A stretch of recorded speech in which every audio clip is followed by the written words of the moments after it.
kemuliaannya adalah pribadinya sendiri. Ketika kemuliaannya turun, sesuatu yang berasal dari dunia akan hancur, akan lenyap, akan musnah. Dan hati orang akan dibawa tersungkur dan menyembah kepadanya.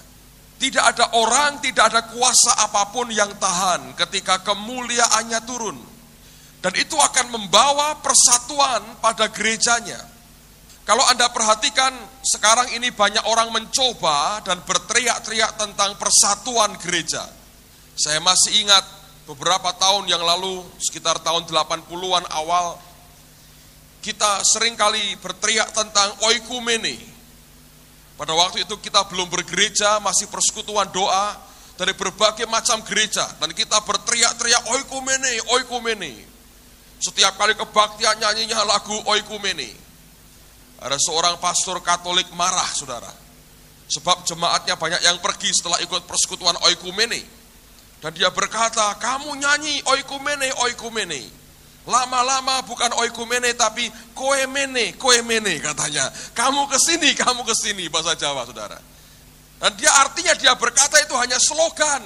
Oikumene itu hanya slogan. Kenyataannya kamu yang teriak ngambilin jemaatku, koemene, koemene katanya. Dia marah sekali. Kami tertawa, kami belum tahu terlalu banyak. Tapi dari tahun ke tahun terus diusahakan persatuan gereja, dikumpulkan hamba-hamba Tuhan. Memang kalau dikumpulkan di hotel, kasih breakfast di Geraha Santika, kumpul semua. Lama-lama pendeta-pendeta ini tidak enak hati. Wah, jangan di hotel mahal, kita doa puasa. Semua setuju, setuju. Minggu berikutnya separuh yang datang, saudara. 1 bulan kemudian tinggal 2 kira-kira. Lama-lama tinggal Pak Samuel Elkana sendirian, lalu dibubarkan dan tidak ada apa-apanya lagi. Berat, secara manusia berat sekali. Semua orang mengerti berbicara di hadapan para hamba Tuhan itu lebih berat daripada berbicara di depan orang-orang kafir, saudara. Karena banyak hal yang harus Anda lewati untuk bisa sampai pada hati mereka. Dan saya berdoa dan akhirnya Tuhan menyatakan begini. Lihat kembali akan apa yang pernah diucapkan Yesus. Orang mengusahakan persatuan tubuh Tuhan dalam satu gereja lokal saja, itu bukan hal yang mudah. Kita 3 tahun terakhir ini menikmati itu luar biasa. Buat saya ini merupakan tahun-tahun terbaik sepanjang hidup saya. Tetapi untuk kita melihat begitu banyak anak-anak Tuhan yang sukar sekali menikmati persatuan dalam satu tubuh lokal saja, beratnya luar biasa. Kenapa? Karena kita mengusahakan dengan kekuatan manusia kita. Karena kita mengupayakan dengan kemampuan tenaga kita, pikiran kita, upaya kita, berkata mari bersatu, mari bersatu. Secara bahasa tidak ada orang yang berkata tidak mau. Semua berkata ya, mari bersatu. Tapi hati itu masih jauh dari persatuan. Anda tahu di mana masalahnya? Persoalannya adalah kita tidak mengikuti akan resepnya Tuhan. Jadi saya ini orang akhirnya yang merasa begitu optimis, satu kali akan ada persatuan tubuh Tuhan, tapi pakai cara Allah, bukan diusahakan secara manusia. Kita pernah mengalami masa-masa yang mengerikan, benturan begitu mengerikan terjadi, lalu kita berkata, mari kita usahakan bersatu. Caranya bagaimana? Mari kita buat acara, namanya, menurut saya goblok sekali sekarang itu, buka-bukaan. Perasaanmu, unek-unekmu apa, keluarkan semua. Isinya tahu saudara, saling memaki. Keluar bukan tambah baik, tambah sakit hati. Dan jangan pernah diulang lagi. Orang sakit mau menyembuhkan orang sakit tidak pernah bisa terjadi, saudara. Kenapa saya berkata tidak pakai cara Tuhan? Sebab Yesus sendiri, ketika dia berdoa untuk murid-muridnya, dia memberikan satu cara sebetulnya lewat doa itu. Dan sekalipun dia tahu caranya, Tuhan ketika dia masih di bumi sebagai manusia, dia mengerti dalam kapasitasnya sebagai manusia tidak akan bisa menyatukan. Itu pekerjaan daripada Bapa yang di surga. Caranya bagaimana? Coba lihat dulu saudara, nanti saya ajak kita belajar firman lebih jauh.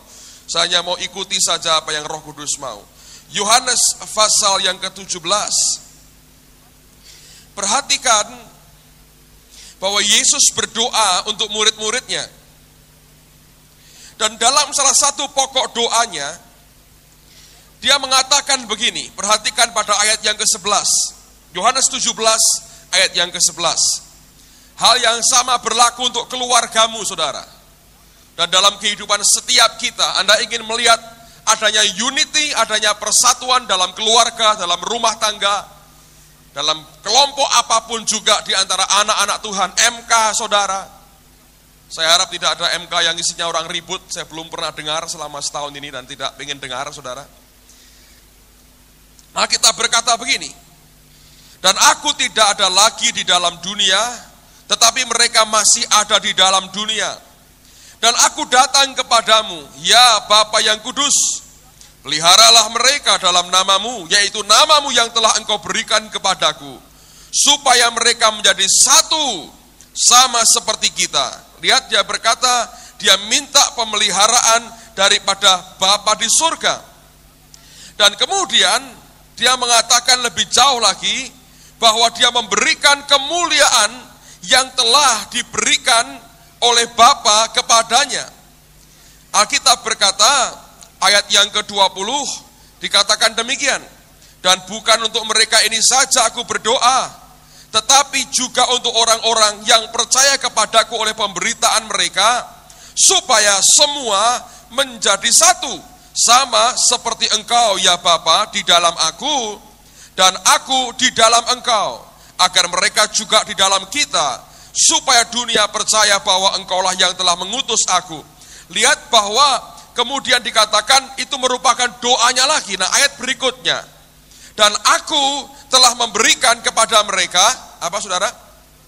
Kemuliaan. Dan kemuliaan kita akan nanti belajar, itu bukan benda, tapi itu pribadi. Dia berkata, aku telah memberikan kepada mereka kemuliaan yang engkau berikan kepadaku, supaya mereka menjadi apa? Satu, sama seperti kita adalah satu. Kemuliaan, roh kemuliaan itu akan pertama membuat gerejanya bersatu. Tapi saya berdoa tadi, Tuhan, seperti apa tanda bahwa roh kemuliaan itu akan turun?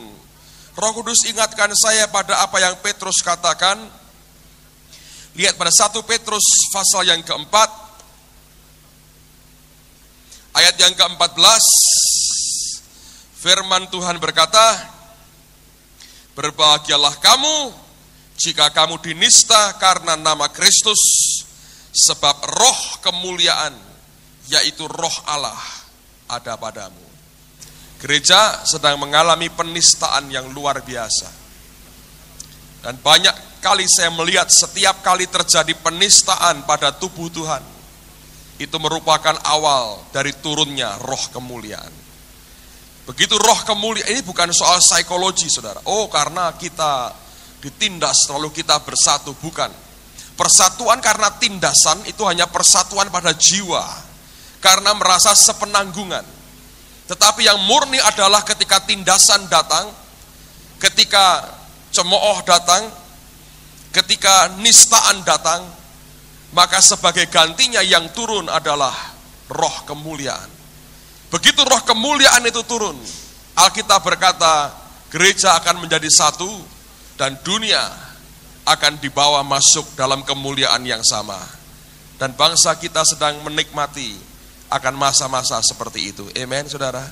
Saya percaya bahwa bukan hanya di negara ini, tapi di seluruh dunia. Sebetulnya beberapa abad, 2 abad, sekitar 2 abad yang lalu, ada seorang tokoh yang bernama Jonathan Edwards. Anda perlu baca banyak kisahnya. Orang ini termasuk salah seorang yang mengalami lawatan Roh Kudus dalam suatu fenomena yang besar. Dan dia menghitung dalam Alkitab dan dia kemudian bernubuat. Ada 2 tahun yang mungkin sekali terjadi di mana tahun itu runtuh kerajaan orang-orang fasik. Dan dia menyebut akan satu agama besar di muka bumi ini akan mengalami saatnya. Dan dia berkata, itu terjadi antara tahun 1993 atau dia berkata 1997. Saya dengar itu dari istri daripada Bob Weiner. Dia cerita pada kami tentang nubuatan dari Jonathan Edwards ketika dia hitung dalam Alkitab. Dan Rose Weiner berkata kepada saya, ini saatnya, tahun ini kita lihat akan terjadi sesuatu di mana kerajaan surga ditegakkan dan dunia akan melihat kemuliaannya. Penistaan yang dialami akan membawa roh kemuliaannya turun. Roh kemuliaan yang turun akan menyatukan gereja dan membawa dunia pada pertobatan yang sebenarnya. Oh, saya makin bergairah melihat akan hidup pada akhir zaman ini. Amen, saudara. Oleh karena itu saya mau secara pribadi pada pagi hari ini mengundang saudara. Mulai besok kita ada seminar, Brother Andrew dan Chris Harrison akan melayani kita. Saya sudah ceritakan kepada sebagian saudara yang hadir pada kebaktian Kamis yang lalu siapa Brother Andrew. Mungkin Anda belum terlalu mengerti jauh, tapi ini orang besar, saudara. Dan dia tuliskan sebuah buku terbarunya, The Calling atau Panggilan. Saya ini dapat pinjam dari Pak Samuel Elkanah. Belum selesai juga saya baca. Sampai tadi malam jam 12 saya baru masih terus baca buku ini. Menarik sekali. Sebagian sudah saya ceritakan, sebagian kalau Tuhan izinkan saya mau bacakan singkat nanti. Tapi saya berkata kalau Anda tidak hadir dan mendengarkan pengalaman hidupnya, Anda menyia-nyiakan sesuatu yang sangat berharga. Hari ini sudah 236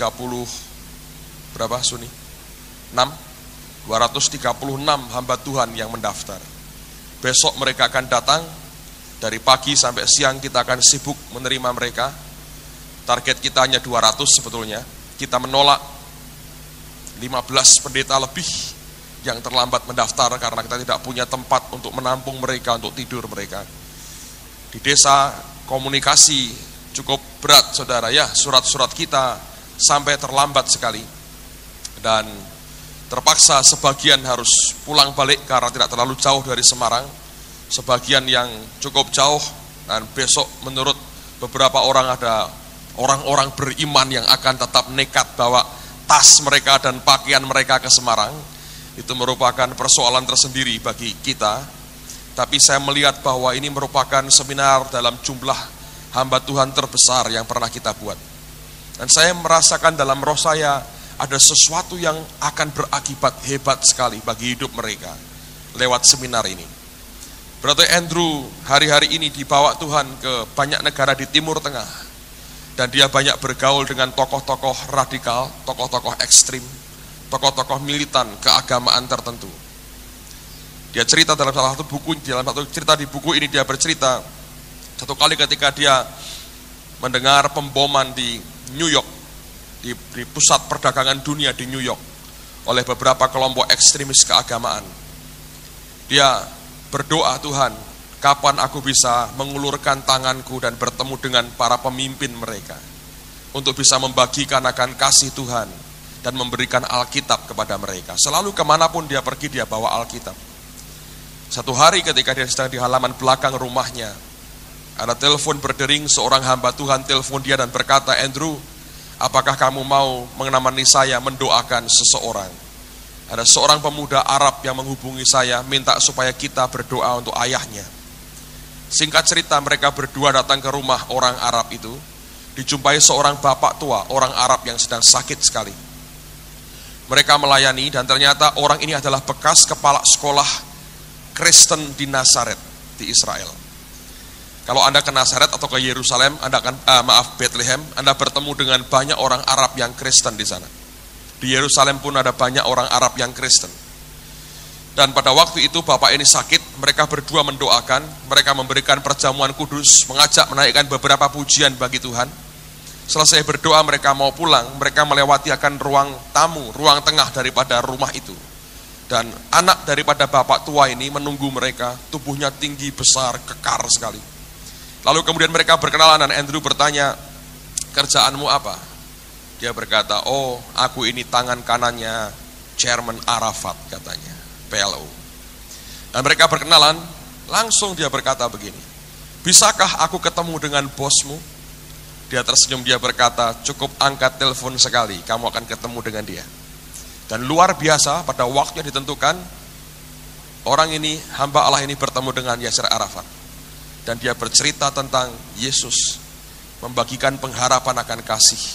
Seperti biasa, dia berikan Alkitab kepada Yasser Arafat.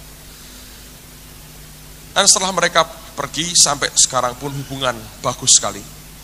2 minggu kemudian, Brother Andrew membaca sebuah interview dari majalah di Inggris dengan Arafat. Dan Arafat berkata, setiap hari saya baca Alkitab saya. Saudara bisa mengerti, dia berkata mungkin itu Alkitab yang saya berikan kepadanya. Saya mau beritahu saudara, ini orang yang dipakai Tuhan.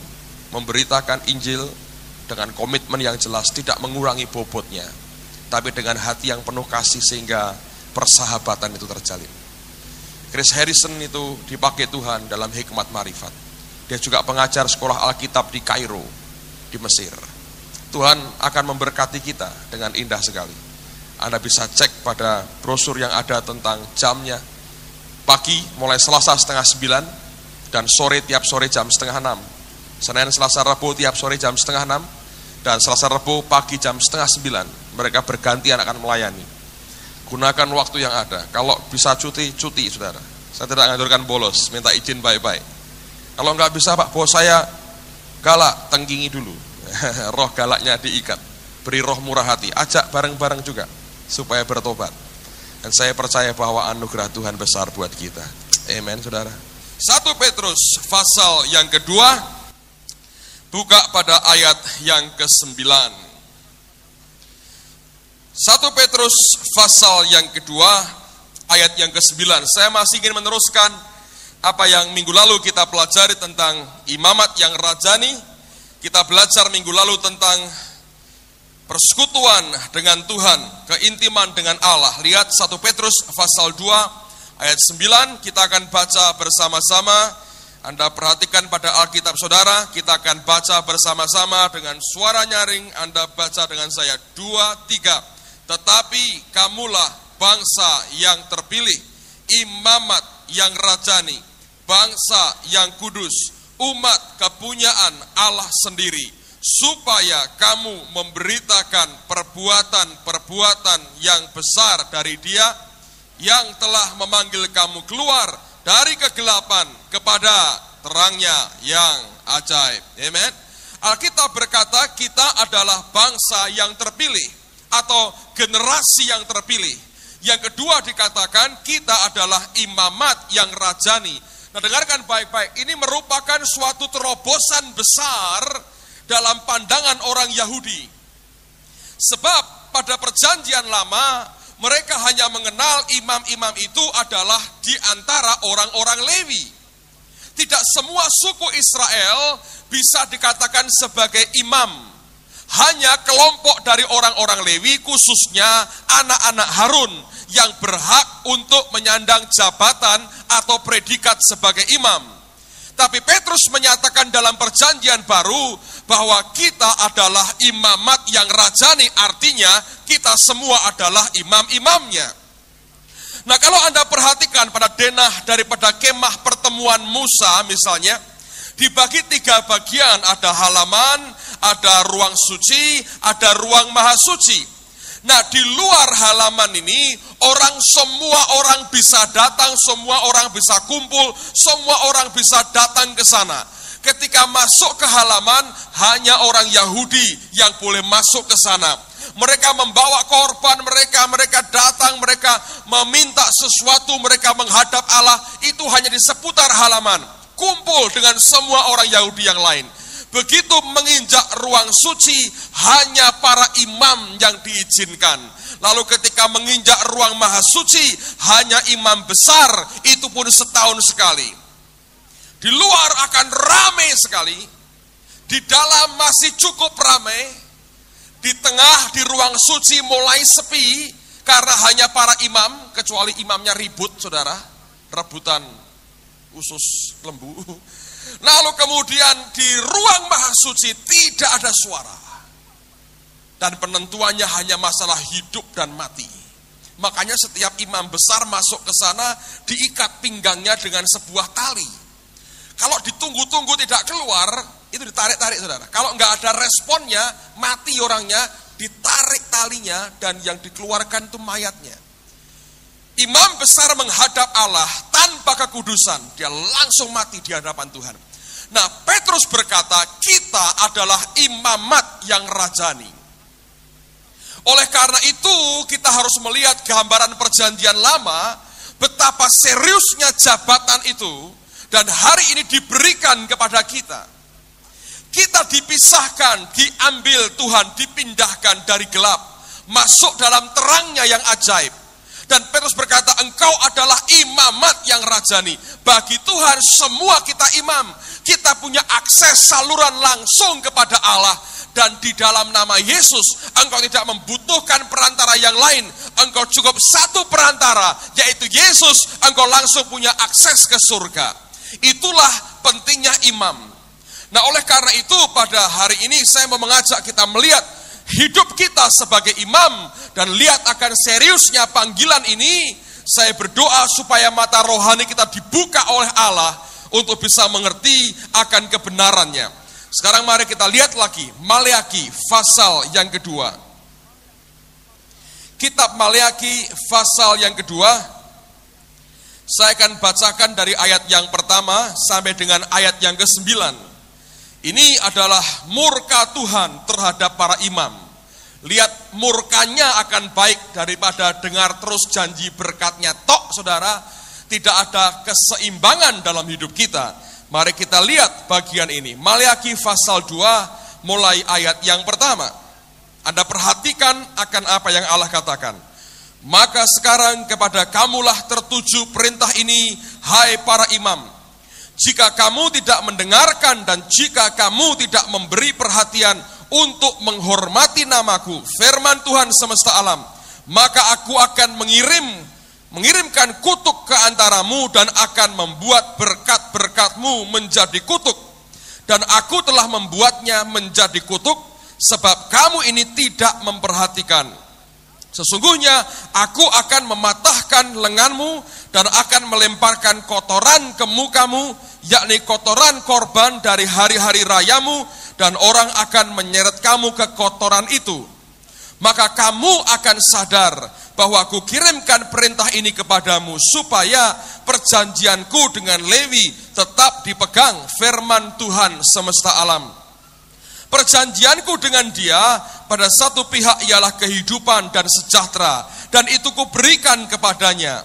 Pada pihak lain ketakutan, dan ia takut kepadaku dan gentar terhadap namaku. Pengajaran yang benar ada dalam mulutnya, dan kecurangan tidak terdapat pada bibirnya. Dalam damai sejahtera dan kejujuran ia mengikuti aku, dan banyak orang dibuatnya berbalik daripada kesalahan. Sebab bibir seorang imam memelihara pengetahuan, dan orang mencari pengajaran dari mulutnya, sebab dialah utusan Tuhan semesta alam. Tetapi kamu ini menyimpang dari jalan, kamu membuat banyak orang tergelincir dengan pengajaranmu. Kamu merusakkan perjanjian dengan Lewi, firman Tuhan semesta alam. Maka aku pun akan membuat kamu hina dan rendah bagi seluruh umat ini. Oleh karena kamu tidak mengikuti jalan yang kutunjukkan, tetapi memandang bulu dalam pengajaranmu. Saya ingin mengajak Anda lihat beberapa hal penting yang kita harus mengerti sebagai imam-imam Tuhan. Yang pertama, kalau Anda baca dalam apa yang Tuhan katakan, ini baru 9 ayat yang kita baca, kita masih bisa menjumpai ada puluhan, ratusan ayat lain yang senada. Betapa kita bisa mungkin menangkap dalam hati kita bahwa Allah seperti pribadi yang sangat egois. Anda pernah berani mikir begitu enggak? Tuhan, engkau ini egois sekali. Kalau dia ngomong, terutama perjanjian lama, dan ini masih berlaku loh saudara. Ketika dia ngomong, dia berkata begini, dengerin gua atau mati. Dengarkan saya atau tak kutuki. Ini kan egois loh. Anda pernah mikir begitu enggak? Semua, Tuhan berkata, binasakan, binasakan. Dari orang gede sampai bayi, bunuh, bunuh. Anda pernah mikir enggak? Berani mikir nggak? Mungkin karena saudara orang-orang baik ya, begitu muncul sedikit tengkingi dalam nama Yesus. Kalau saya tidak, saudara. Kalau muncul begitu tak hadapkan ke Tuhan. Tuhan, kok muncul pikiran kayak begini? Karena sebetulnya saya tidak ingin menghindari permasalahan. Kalau itu muncul, saya mau selesaikan, saudara. Nah, banyak orang mencoba menghindari. Lalu pertanyaan itu engkau simpan dalam hatimu, lama-lama iblis akan memberikan tumpuan pertanyaan, lama-lama engkau mempertanyakan dia, tiba-tiba saja engkau tidak percaya lagi kepadanya karena engkau kecewa dengan Tuhan. Nah, ketika saya baca Tuhan berkata, kalau kamu tidak memberi perhatian, takut kepada namaku, aku kutuki kamu, kata Tuhan. Bahkan aku buat berkatmu jadi kutuk. Waduh, saya berkata, kita berkati orang aja keluarnya kutuk, saudara. Artinya Allah ini sepertinya semua ini milik gua. Mau atau tidak? Lalu saya pernah berkata, Tuhan, ya memang semua milikmu. Kami cuma ciptaan, engkau pencipta. Engkau boleh berbuat apapun. Tidak ada hukumnya. Karena hukumnya siapa? Engkau sendiri. Semaumu, sebetulnya begitu ya, saudara. Tapi kalau kita membaca, berkali-kali kita melihat fakta, katanya Tuhan itu baik, tapi kalau kita baca di perjanjian lama, waduh, mengerikan sekali. Tidak memberi alternatif lain dan dia sepertinya tanda petik, saudara, nih, egoisnya luar biasa. Sampai satu hari, saudara, Tuhan itu membuka mata hati saya. Dan dia berkata begini, manusia itu didesain, dirancang, diciptakan khusus buat aku. Ingat ketika Alkitab berkata, Allah berkata, mari kita menciptakan, membuat manusia yang serupa dan segambar dengan kita. Karena serupa dan segambar, desainnya spesial seperti Allah sendiri. Dan Tuhan berkata, manusia itu diciptakan, sebetulnya didesain khusus untuk Tuhan. Yang bisa ngisi itu cuma Tuhan sebetulnya. Kalau kita mencoba mengisinya dengan yang lain, itu akan menciptakan kerusakan dalam hidup kita. Dan kemudian saya sadar sesuatu begini, saudara. Waktu gereja ini beli mobil Panther, saya lihat pada buku manualnya dan tutup untuk solar itu, ada tulisan, bahan bakarnya solar.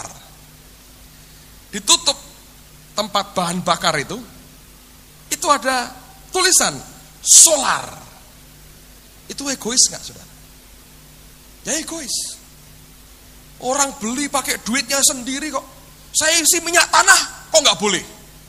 Bensin nggak boleh. Aftur nggak boleh. Spiritus nggak boleh. Ayo, egois nggak? Itu Isuzu itu egois. Kok harus solar? Anda pernah mikir begitu nggak? Kok harus solar? Begitu kita datang ke bengkel, ke dealernya, Pak, saya isi bensin. Jangan, lu kok sentimen sama bensin? Pak, saya mau isi spiritus. Jangan, lu kok sentimen? Sama-sama Pertamina. Lah, Bu, sama Pertamina jangan saling mendahului. Ya. Solar, kok hanya solar? Ini kan egois.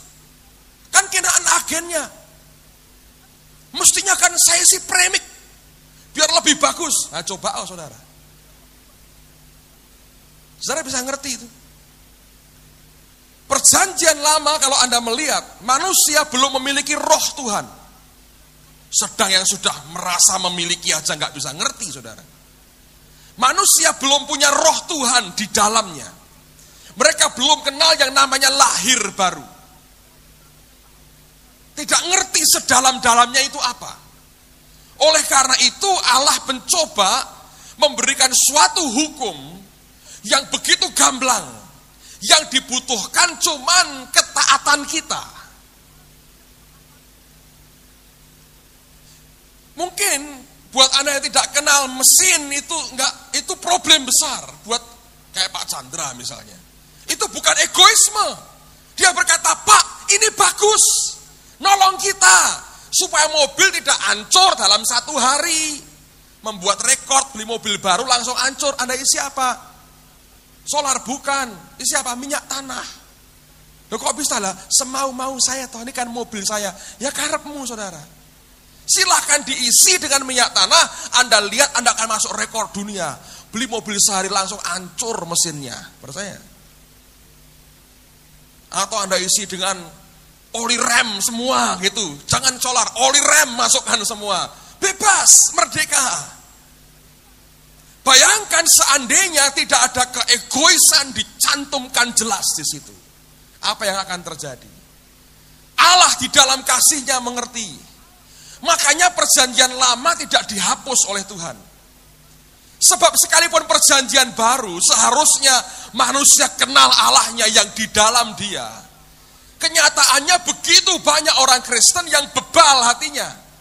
Gak bisa ngerti apa yang Tuhan sedang bicarakan di dalam rohnya.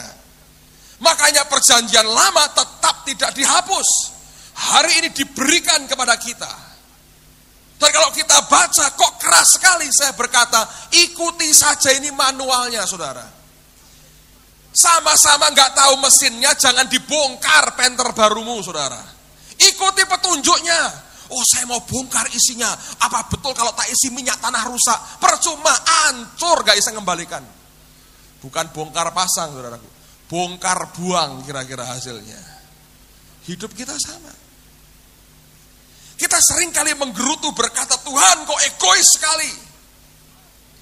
Kami tidak bisa memiliki pilihan. Sepertinya dengar atau kutuk. Udah gitu aja. Memang harus begitu. Dan lihat, dunia ini juga sebetulnya mengikuti banyak pola yang sama. Coba saudara, Anda punya alat listrik misalnya. Kami pernah beli fax dari Amerika. Itu 110 wattnya. Nah pada waktu itu harus diubah. Karena listrik kita 220 saudara. John Bevere gak ngerti. Itu barang dicabut.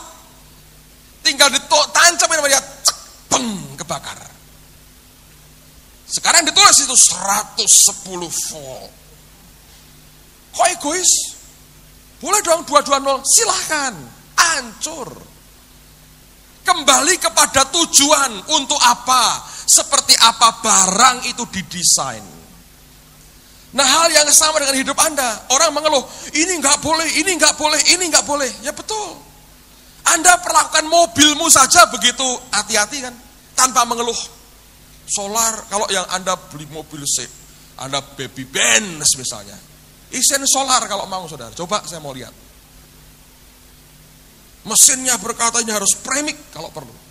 Anda nggak, minyak tanah aja murah. Di pinggir-pinggir jalan banyak, tak isi dream. Murah meriah minyak tanah. Isin baby bandmu dengan minyak tanah saudara. Nanti tak kamera, tak lihat, tak foto, nyalakan mesinnya. Saya mau lihat seperti apa baby band Anda. Semua itu dengan batasan. Tujuannya membuat kita mengerti kemana harusnya melakukan sesuatu yang baik. Itu bentuk egois yang Tuhan harus tunjukkan kepada kita. Sebab bukankah dia yang menciptakan kita? Dia yang tahu sedalam-dalamnya manusia. Dan kita didesain memang untuk dia. Bukan untuk yang lain. Anda masukkan yang lain yang bukan Allah. Dari daging, dari dunia, dari dosa. Rusak hidup kita. Oleh karena itu saya berdoa supaya kita mengenal Allah lebih baik lagi pada hari ini. Berhenti ngomel saudara.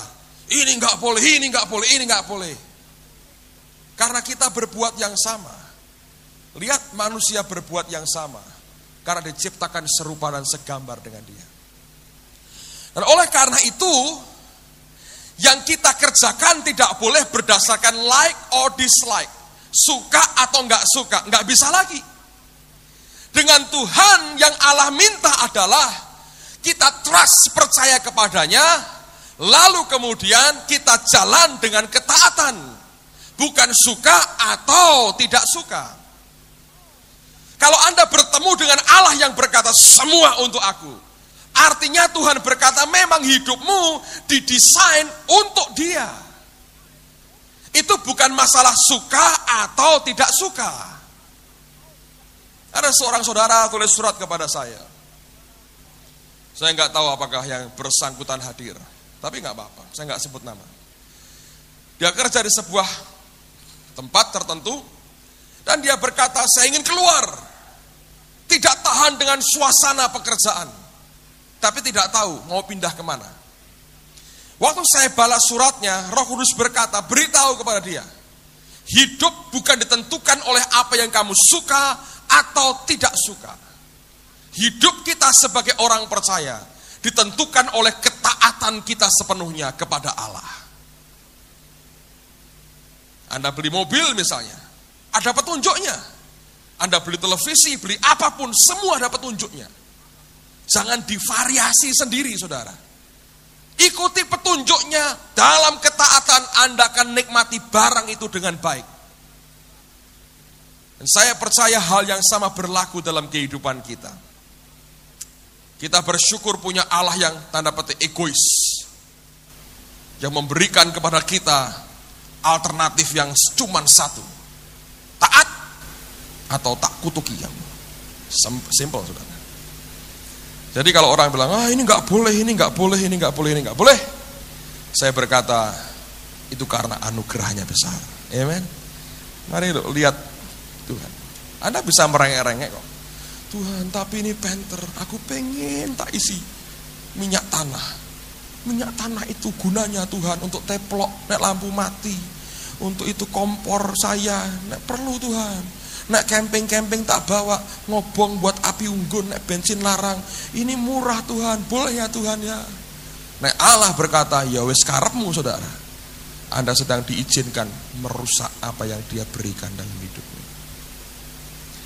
Kalau Anda bergerak di luar apa yang Tuhan desainkan, saya yakin saudara, ada harga mahal harus engkau tangisi, engkau bayar satu kali. Oleh karena improvisasi hidup kita. Jangan berimprovisasi saudara. Ikuti aja polanya itu loh. Patronnya sudah ada. Gak usah menceng sedikit. Ngawur saudara. Saya beritahu Anda akan nangis bayar improvisasimu. Cobaan kalau gak percaya. Banyak orang sudah coba saudara. Saya bilang gua tidak mau Tuhan. Saya tidak mau improvisasi. Saya mau ikuti polanya Tuhan. Lah kok kolotmen Pak? Biarin. Paling aman. Daripada ketoke nyeni saudaraku. Dedel duel gak karu-karuan. Banyak orang ngalami begini. Cobaan kalau nggak percaya, improvisasi dengan Tuhan. Atau kalau pulang nanti coba keluar, itu brompitmu isi solar semua. Coba saya pengen lihat kayak apa saudara. Wah egois ini Yamaha, maunya bensin, tidak bisa. Gua mau solar, silahkan saudara. Kalau perlu air boleh juga. Saya pengen lihat kayak apa saudara. Ini air panas Pak, ada tenaganya, boleh. Cobaan saudara. Motor-motormu sendiri saudara, paling dimarahi orang tua. Tapi saya beritahu, hidup kita pun seringkali kita buat improvisasi kayak begitu, yang sama sekali bukan didesain untuk hal itu. Saya berdoa kita punya pengertian lebih baik tentang Tuhan hari ini. Haleluya. Ayat yang kelima, lihat lagi. Maleakhi 2 ayat yang kelima. Perjanjianku dengan dia pada satu pihak. Lihat ada perjanjian antara Allah dengan para imam ini. Dengerin perjanjian Tuhan. Dia berkata apa? Perjanjianku dengan dia pada satu pihak ialah kehidupan dan sejahtera. Luar biasa. Kita imam-imamnya ini punya perjanjian. Tuhan dalam pihaknya dia harus ini memberikan kehidupan dan sejahtera. Bukan cuma hidup dan tengel-tengel setengah mati. Tidak. Hidup dan sejahtera. Terus dikatakan, dan itu kuberikan kepadanya. Dari pihak Allah lunas dia sudah berikan kehidupan dan sejahtera. Pada pihak lain ketakutan. Dan ia takut kepadaku dan gentar terhadap namaku. Jadi ada imbal baliknya. Ini perjanjian. Dalam terjemahan dikatakan, I gave them to him. Aku memberikannya kepada dia. Apa itu? Kehidupan dan sejahtera itu. That he might fear me. Supaya dia itu takut kepadaku. Ini perjanjiannya saudara. Anda mau kehidupan dan sejahtera, itu dari pihak Allah sudah diberi. Tetapi Allah memberikan semuanya, dia minta imbalan baliknya. Apa itu? Kita harus takut, hidup dalam takut dan gentar akan nama Tuhan. Dan saya percaya hari-hari ini Allah sedang mencari akan orang-orang semacam ini. Karena orang-orang semacam ini punya rohnya Yesus. Alkitab berkata, Yesus itu kesukaannya ialah takut akan Tuhan. Hobinya takut akan Tuhan. Yang apapun yang paling dia suka, Alkitab berkata takut akan Tuhan itu yang pertama. Dan orang-orang semacam ini sedang dicari Allah pada akhir zaman. Saudara, orang-orang ini orang-orang yang kuat sekali rohnya. Dia hanya takut dengan satu nama, yaitu nama Allahnya. Tidak mau dikompromikan dengan apapun juga. Nah, perhatikan baik-baik. Ada banyak orang yang menggantikan takut akan Tuhannya dengan hal-hal lain. Dan saya mau ajak Anda melihat dan menyadari hidup kita ini rapuhnya luar biasa. Contoh, saudara ketemu dengan orang kaya, tahu orang itu berdosa, Kristen. Di depan Anda ngerokok. Cas. Sugih banget saudara. Anda datang dikasih uang 2 juta. Untuk apa? Nyoto. 2 juta untuk nyoto saudara. 2 juta. Kasih. Wah, Anda kan seneng. Wah, ini telung sasi nyoto nih 2 juta saudara. Soto sama tempe terus 2 bulan. Lalu kemudian rokok. Tanya, bagaimana Pak? Saya masih merokok. Apa jawaban saudara? Ya, proses Pak. Oh, tutu isisan saudara. Itu loh, Anda ngerti? Kita ini gampang lemah. Lemah sekali. Allah cari generasi. Tuhan berkata, baik aku berikan hidup dan sejahtera. Imbal baliknya, takut akan namaku. Itu imam saudara. Paulus pernah, ini Anda harus berhati-hati menghadapi rayuan-rayuan gombal. Kelihatannya baik saudara, tapi hancur. Waktu dia di Kaisarea, Agabus bernubuat. Dia ambil ikat pinggangnya Paulus, dia berkata, yang punya ikat pinggang ini akan ditangkap di Yerusalem dan dipenjarakan. Alkitab berkata orang-orang Kristen nangisi Paulus. Bilang jangan pergi, jangan pergi. Ngamuk Paulusnya. Kenapa engkau menangisi aku dan dengan jalan demikian engkau menghancurkan hatiku? Nggak mau ditangisi. Saya beritahu, kita tidak butuh dimesake orang. Bahasa Jawa enak, dimesake orang. Dinelongsoni orang, tidak butuh saudara. Mesakno ya, uripmu nang. Utangmu akeh rak barbar. Itu tidak pernah membangun apapun. Orang berkata, aduh kasihannya kamu ya. Sekolah bertahun-tahun, jadinya cuma kayak begini. Katanya mau ngelayani Tuhan, malah dodolan kayak begini tuh. Kasihan hidupmu. Anda senang gitu kan? Orang yang self pity, yang senternya ke diri sendiri senang. Brother Andrew cerita bagus sekali. Mungkin beberapa tahun lalu dia dengan hamba-hamba Tuhan dari banyak tempat diundang Presiden Clinton, Bill Clinton, saudara. Amerika ini nggak cerita bohongan, ini cerita beneran, saudara. Di antaranya dia dan Ibu Teresa dari India. Anda pernah dengar namanya ya? Diundang perjamuan makan dengan Bill Clinton. Dan pendeta-pendeta itu memberikan pujian-pujian kepada Bill Clinton. Wah, Clinton luar biasa. Oh, kamu dipakai Tuhan. Wah, urapan Allah di atasmu. Macam-macam, segala macam. Pujian. Karena hatinya ya nggak bisa. Punya keberanian cukup. Cuman satu orang, kata Brother Andrew, yang berani ngomong terus terang dengan Clinton.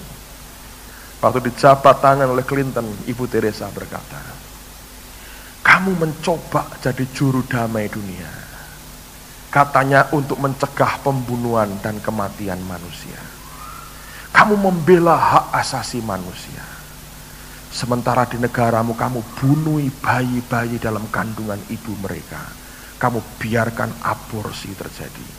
Berapa ribu bayi sudah engkau bunuh tahun ini.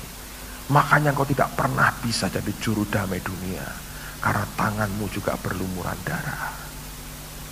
kasihkan saya aja dah anak-anak itu. Nggak berani ngomong. Presiden Amerika. Nah ini bagus. Mau diapain? Mau sudah tua, saudara? Ayo, mau diapain? Tidak boleh masuk Amerika, malah wagu. Presiden Amerika takut sama nenek tua? Tapi memang takut, saudara. Rohnya di dalamnya itu yang perkasa. Allah memberikan anugerah kepada kita. Supaya kita juga memberikan kepadanya takut dan gentar akan nama Tuhan. Tadi malam saya baca buku ini bagus, sampai jam 12:30 malam. Setelah saya selesai, saya kembalikan Pak Samuel. Pak Samuel baca 2 bulan baru selesai. Jadi Anda tidak akan sempat baca. Kalau mau beli di luar negeri, di sini tidak ada ya, saudara.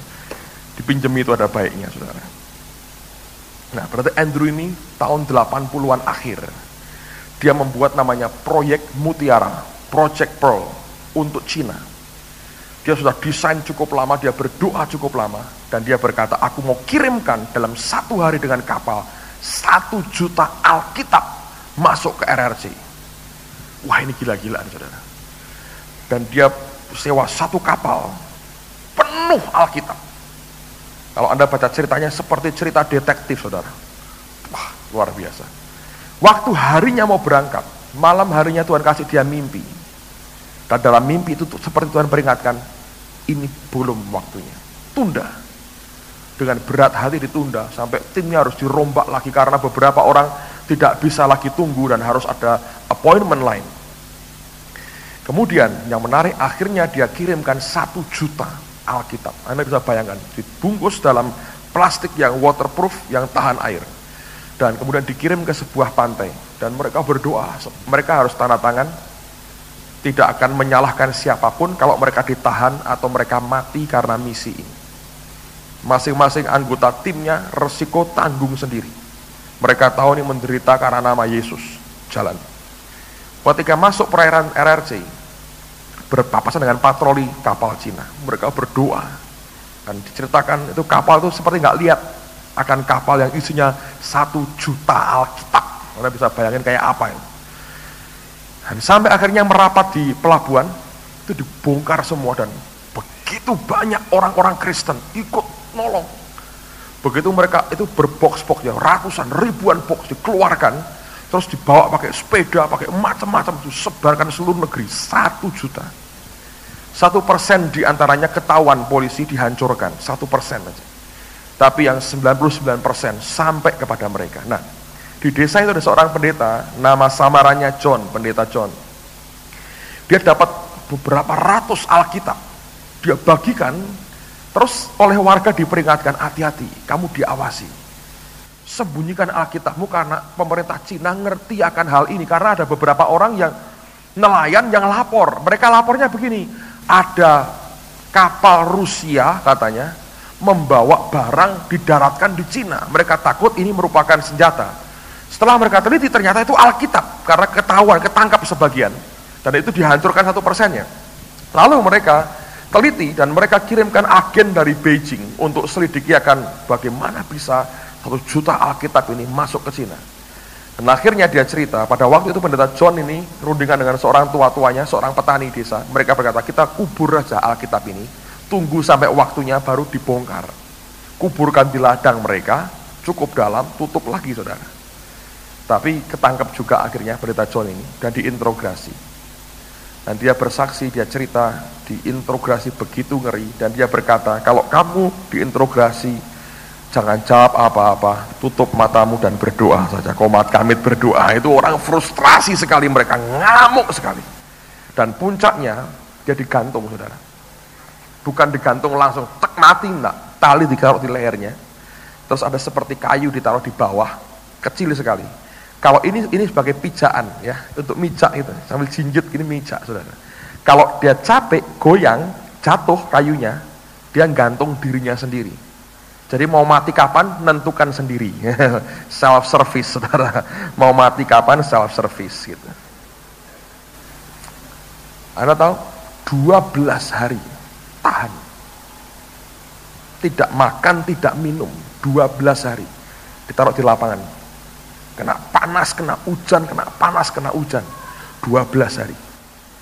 Itu tubuh sangat karuan. Dia tahu kalau dia pingsan, nggak diinjak dengan tumitnya lagi, itu pasti mati. Dia harus tahan, tidak boleh pingsan. Pada hari ke-13 dia cerita, tiba-tiba itu gelap sekali, dia itu hujan keras sekali. Dan ketika hujan begitu berat, dia sudah nggak tahan, saudara. Menggigil, sudah nggak tahan tubuhnya. Hari ke-13. Yang dia tahu adalah tiba-tiba kakinya lepas dari pegangan itu, dan kemudian dia jatuh. Dia pikir mati aku sekarang. Tapi ketika itu tiba-tiba dia buka matanya lagi. Dia nggak mati, dia cuma pingsan, dibangunkan. Yang tahu yang bangunkan itu tentara-tentara yang jaga dia.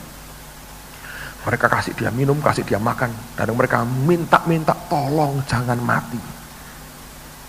Dia bangun, dia tanya kenapa? Karena aku pengen kenal Yesusmu. Dia bilang, kenapa kenal Yesusmu? Dan diceritakan dalam buku ini, mereka berkata, waktu hujan begitu keras, kami lihat engkau jatuh karena hujan dan tubuhmu bergetar.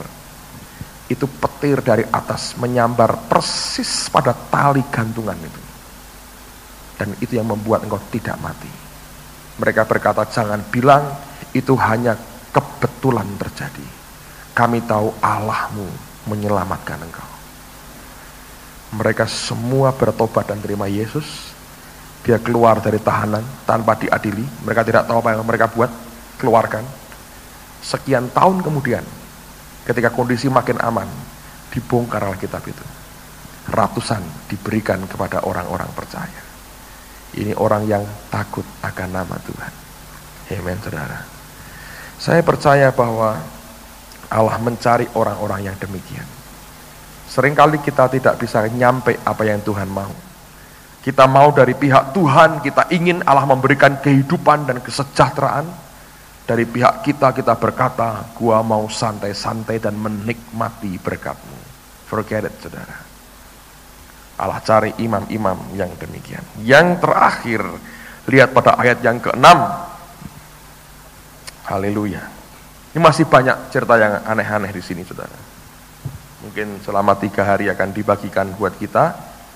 Kalau tidak ya sedikit-sedikit saya ceritakan kepada saudara kalau pas ingat, saudara. Maleakhi pasal 2, lihat pada ayat yang ke-6. Alkitab berkata, pengajaran yang benar ada dalam mulutnya, dan kecurangan tidak terdapat pada bibirnya. Dalam damai sejahtera dan kejujuran, ia mengikuti aku, dan apa akibatnya? Dan banyak orang dibuatnya berbalik daripada kesalahan. Alkitab berkata, para imam ini yang pertama punya pengajaran yang benar. Dan tidak ada kecurangan pada bibirnya, dia ngomong, dia bicara apa adanya.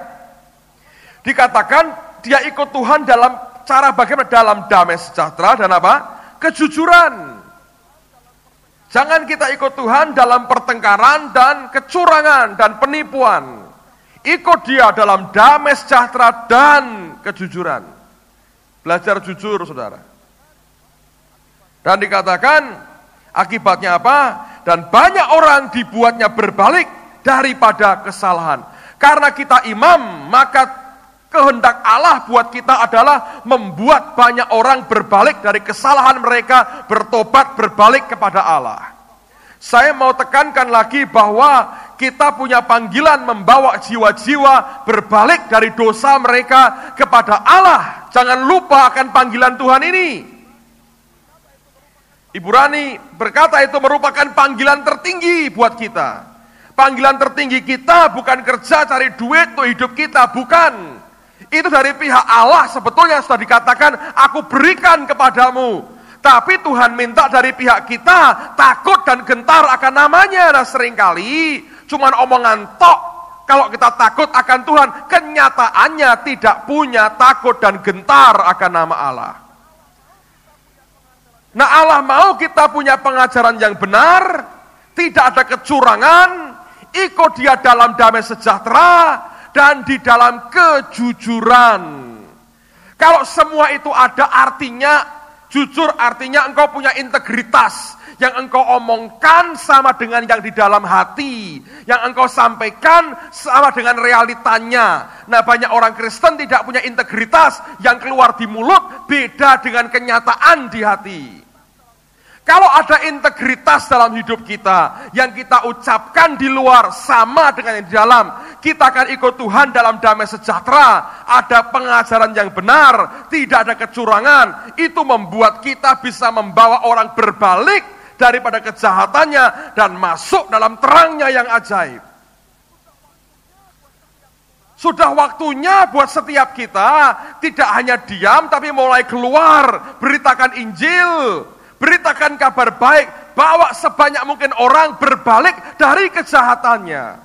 Lalu kita akan melihat bahwa kita sungguh-sungguh imam di hadapan Tuhan. Ini merupakan tugas yang tidak bisa ditawar-tawar lagi. Tidak hanya untuk hamba Tuhan, semua kita. Anda punya panggilan membawa jiwa datang kepada Allah. Mulai hari ini saya dorong Anda berdoa, sembahyang, minta Tuhan jiwa-jiwa berikan kepadaku, beritakan Injil, bersaksi. Dengan integritasmu orang akan melihat engkau orang-orang benar di hadapan Allah. Dan kadang-kadang satu jiwa yang kita bawa, saudara, kita tidak pernah bisa mengerti efeknya buat kemudian sekian banyak orang lagi itu akan besar. Adiknya Bu Tina baru cerita dengan kami beberapa hari yang lalu tentang sahabatnya Hasto, Aka, sahabatnya Hasto.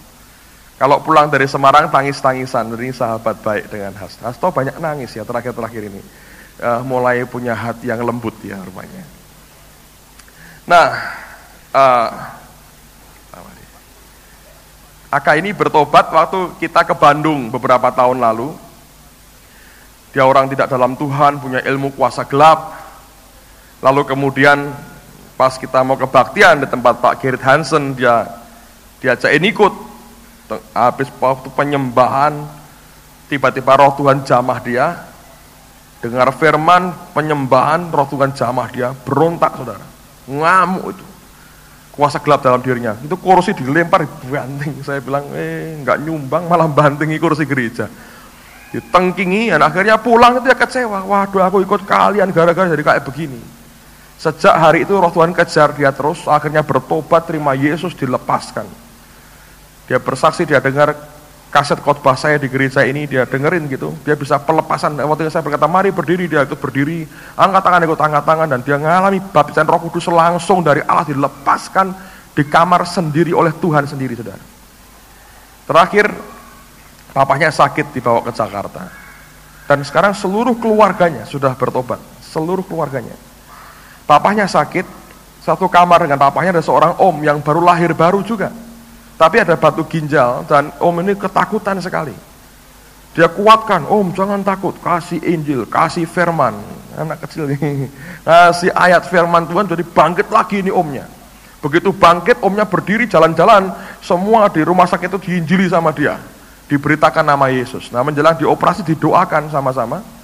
Lalu kemudian Aka ini yang berdoa, anak kecil ini, bawa ke kamar operasi. Nah ini yang operasi dokter yang top. Saya biasa ngoperasi orang-orang gede, saudara. Jadi ketika akan dioperasi dicek lagi karena foto pertama kelihatan ada batunya, kelihatan sekali. Waktu di foto kedua kali hilang, saudara. Sampai dicek, saya dengar 3 kali. Dicek oleh dokternya hilang. Dokternya bilang enggak jadi operasi. Dia angkat tangan, dia bilang ini mujizat Tuhan, ini mujizat Tuhan. Keluar digledek setengah sadar karena masih dibius, setengah teler, saudaraku. Dokternya ngikuti, keluarganya, anak-anak Tuhan lain tanya, gimana dokter? Mujizat Tuhan, hilang batunya, nggak ngerti, mujizat Tuhan. Dan ini om sambil nangis, sambil setengah ngantuk, sambil nangis, ngangkat tangan, haleluya, haleluya, semua bertepuk tangan untuk kemuliaan Tuhan. Anda bisa lihat satu jiwa yang kelihatannya kita tidak pernah duga dari orang semacam itu membawa akibat besar untuk nama Tuhan. Kalau saudara bawa jiwa, nah ini teman-temannya Aka sudah bawa jiwa belum? Yang dulu membawa Aka kepada Yesus. Kita perlu bawa makin banyak jiwa dan berdoa minta kepada Allah. Katakan Tuhan, aku ini imam di hadapanmu. Amen, saudaraku. Tutup Alkitab saudara. Haleluya.